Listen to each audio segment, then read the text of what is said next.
Hello guys, good morning. Yan, flex ko lang ang lugar dito sa Tagbilaran City.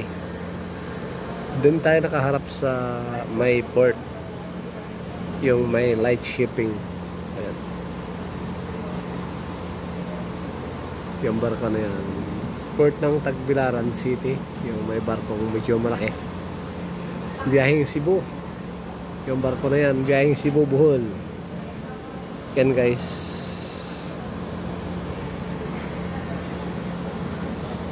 Yung island na yan guys ay yung Panglao Island. Yan.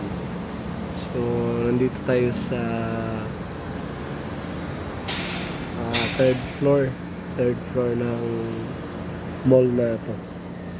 Dito tayo sa SSS. Mayroon tayong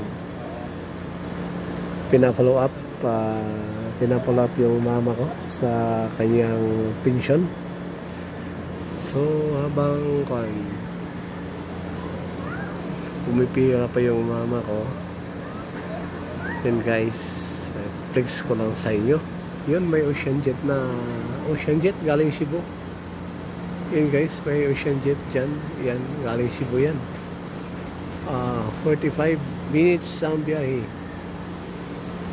mula Cebu hanggang Bohol. Yan. Galing pa sa Cebu yan, ocean jet.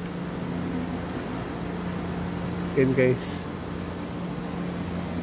Yan Panglao Island dyan, Panglao Island.